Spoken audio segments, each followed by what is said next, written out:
Staff کے ساتھی شکایت کر رہے ہیں، ان کا لیڈر جیل میں اس حالت میں ہے، اور چونکہ کل ہی آپ ملاقات کر چکے ہیں، ملاقات کر کے بھی آئے ہیں، تو اس ملاقات کی فوری خبر جو ان کی طرف سے آئی وہ واقعی قابل قبول نہیں ہو سکتی۔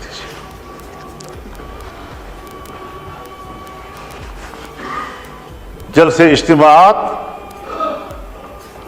وہ ایک جمہوری حقوق ہیں، اگر جمہوری حقوق میں کے دائرے میں کوئی فیصلہ کرتا ہے، جلسہ کرتا ہے، اس کو جلسے کا حق ہے۔ لیکن میں ایک بات واضح کر دینا چاہتا ہوں کہ اگر میاں نواز شریف صاحب پر ظلم ہوتا ہے، میاں شہباز شریف صاحب پر ظلم ہوتا ہے، آصف علی زرداری صاحب اور ان کی بہن کے ساتھ، ان کی جماعت کے سینئرز کے ساتھ زیادتی اور ظلم ہوتا ہے، اور میں ان کے ساتھ شانہ بشانہ کھڑا ہوں، ان کے خلاف ہونے والے ہر قدم پر میں نے فرنٹ لائن پر لڑائی لڑی ہے، اگر میں اس وقت آپ کے اوپر ہونے والے مظالم میں آپ کے شانہ بشانہ تھا تو میں آج بھی عمران خان پر ہونے والی سختیوں کی مذمت کروں گا۔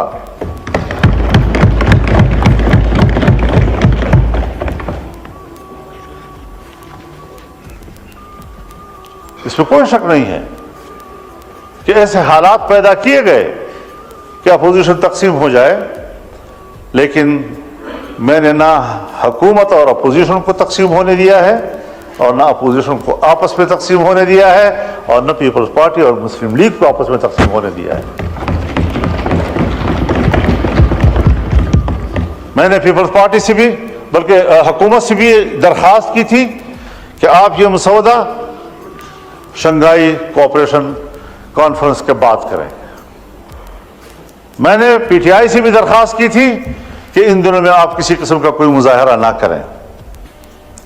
کیوں؟ باہر سے مہمان آ رہے ہیں، مہمان ویسے بھی قابل قدر ہوتا ہے، گھر میں بھی اگر بھائیوں کے اندر اور عزیزوں کے اندر میں تھوڑی سی کوئی خلش ہوتی بھی ہے تو بھی جب مہمان آتا ہے تو وہ مل کر اس کی خدمت کرتے ہیں، اس کی عزت کرتے ہیں، تو پھر گھر کے داخلی اختلافات اور ناراضگیاں بھول جاتے ہیں۔ یہ ہمارے معاشرے کا اساس ہے، اور میں نے اسی بنیاد پر یہ بات کہی تھی۔ میں شکر گزار ہوں جناب شہباز شریف صاحب کہ آپ نے اس مسودے کو ان دنوں میں اس پر کام کرنا چھوڑ دیا اور اس کو مؤخر کر دیا تھا۔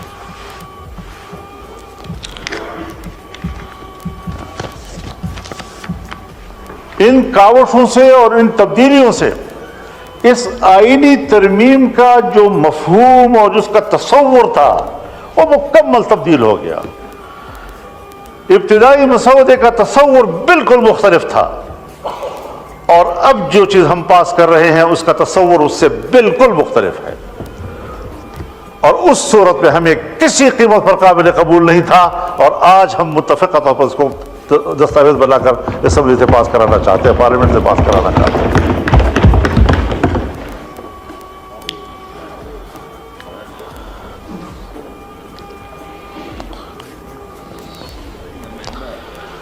ہم آج بھی ایک بات کہنا چاہتے ہیں کہ عدالت کی تشکیل کے حوالے سے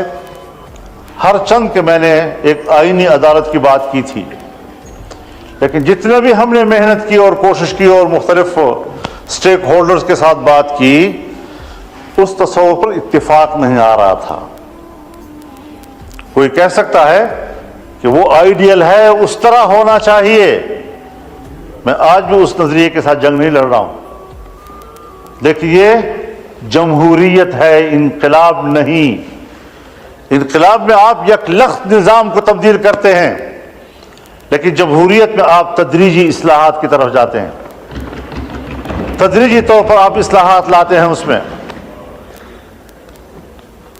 جن چیزوں کے ہم کافی عرصے سے اس قابل نہیں تھے کہ کر سکیں، آج ہم بڑی مشکل سے وہاں پہنچے ہیں کہ جو ہم نہیں کر سکتے تھے آج ہم کر پا رہے ہیں۔ اس حوالے سے میں یہ بھی عرض کرنا چاہوں گا کہ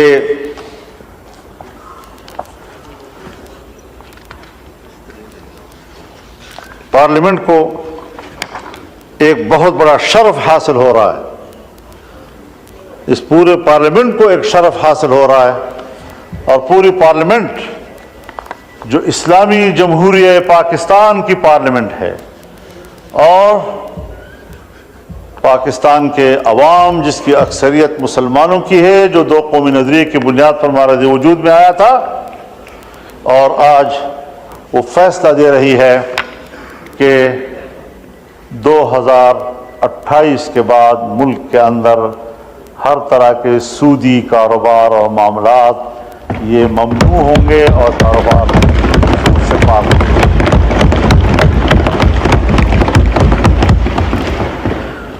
یہ آج بہت بڑا فیصلہ ہم نے کیا ہے، ہمارے کورٹ نے فیصلہ کیا، 1997 میں فیصلہ کیا، لیکن نظر ثانی کیسوں کے نتیجے میں آج تک اس کے کوئی فیصلہ نہیں آ سکا۔ ابھی پھر شریعت کورٹ نے اس کے حوالے سے فیصلہ کیا، لیکن کمرشل بینک، عام بینک، وہ دوبارہ نظر ثانی میں چلے گئے، اور